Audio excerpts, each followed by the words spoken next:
Since 1983, FAME has helped business and education work for Maine. Contact the authority, the Finance Authority of Maine. You're watching Mainebiz Sunday, Maine's business news source. With us today to discuss Maine's nonprofit sector is Scott Schnapp, Executive Director of the Maine Association of Nonprofits, along with the 3 winners of the recent Governor's Award for Nonprofit Excellence. Megan Williams, Executive Director of Hearty Girls Healthy Women in Waterville, Nesin, Medical Director of Health Access Network in Lincoln, and Ari Solotoff, Executive Director of the Portland Symphony Orchestra. Thanks for being here. Welcome. I'm glad you could be here. And for you 3 winners, congratulations. Terrific. I'm glad you're here. Great, great. We want to start off this segment. The whole half hour is going to be talking really about nonprofits as a business. I mean, this is Mainebiz, so we want to talk about the business of nonprofit. And who better to talk about that except some of the winners in the nonprofit world in our state. We want to start off with Scott. If you could tell us what the Nonprofit Association is and what this award program was. I'd be glad to. The Maine Association of Nonprofits is a statewide membership organization basically pointed at providing a wide range of management support tools, resources, programs, and services to help nonprofits across the state address really the business side of their house in order to be able to be more effective in meeting their mission. And we provide management trainings, we provide leadership development programs, we provide staff helpline technical assistance, we do reports on the sector to help advocate and help the public understand about what the nonprofit sector is and what portion of the economy it makes up, and provide a broad range of other kind of management support services. Yeah, and in preparing for the show, I had to educate myself a little bit too, and I was amazed to realize what big a percent of the economy that nonprofits make in Maine. Talk a little about that for a second. 17% of Maine's gross domestic product is made up of nonprofits, so we're a very significant and maybe understood piece of the overall Maine economy. Well, we're going to drill down into some of that today and talk more about that. But I want to talk to the 3 winners here too, who are representing these nonprofits that exhibit excellence in the state. And I want you to tell me, why do you think you were selected? Why was your organization selected as one of the winners this year? And I want to start with Ari first. Why you, and why the Portland Symphony Orchestra? Great. Thanks, Alan. Well, first I'll just say we're incredibly honored. This is a significant milestone for an 85-year-old organization.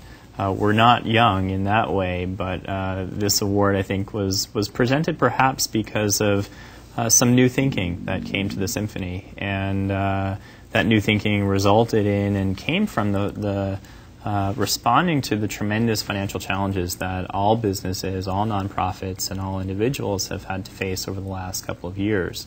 And when we sat down and looked at how not only we were going to address our own challenges, but what might we be able to do to innovate and plan ahead, we came up with a plan and some new thinking that allowed us to not only reach break-even results, but begin to set aside some innovative thoughts for the future. So it's on behalf of all the constituents, musicians, board, trustees, staff that we're honored to receive this award.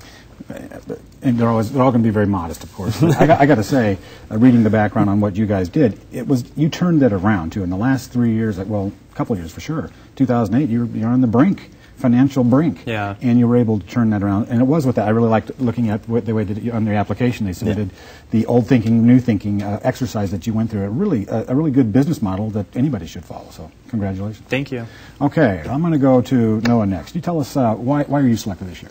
Why your organization? Well, I also first should say that we're also very grateful to have received this recognition. We're a much younger organization, about 7 years old, and during that 7 years, and especially during the last few years, we've had rapid growth and have worked on developing a model for sustainable primary care services in a rural, underserved area.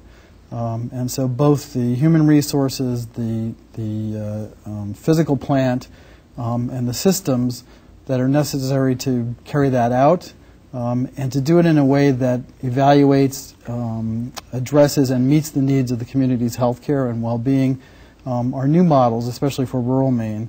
And we've had specific programs, I think, also that demonstrated innovation and creativity, such as a comprehensive immunization program for the communities around influenza and H1N1 influenza, programs to meet the specific needs of the community. It's an underserved area, not a wealthy area, and so we gave $1.5 million of free care last year. We have a program that helps pay for eye exams for diabetic patients who can't afford them.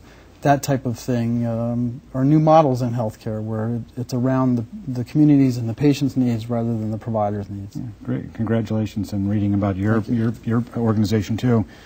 The transportation issues up there, northern Penobscot County, yes. primarily, that's tremendous, and you have to squeeze every efficiency you can out of every... It's a tremendous obstacle.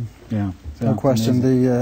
And we've tried to address that by bringing as many services as we can to our sites, yep. so that it's one-stop shopping, right. so to speak, for those patients who have transportation challenges. Makes sense. Makes sense. Megan, you've been here before. You were on our program last year. You were one of the actual Mainebiz Next Award winners last year with your program. Remind us again what you guys do and why do you think you were selected this year? Well, we are also very honored to be included in the Governor's Awards for Nonprofit Excellence, and are very appreciative of all of the great support that Maine Association of Nonprofits provides.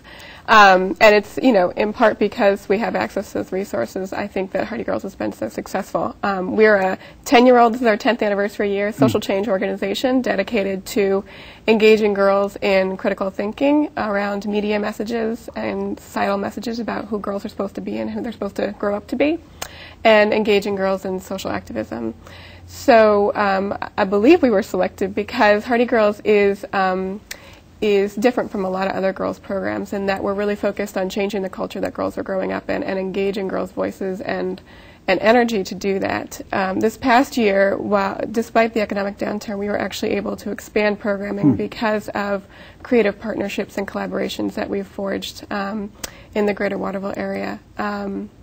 And we've also always been a pretty innovative organization, always being nimble enough to respond to new challenges, new research around girls' healthy development.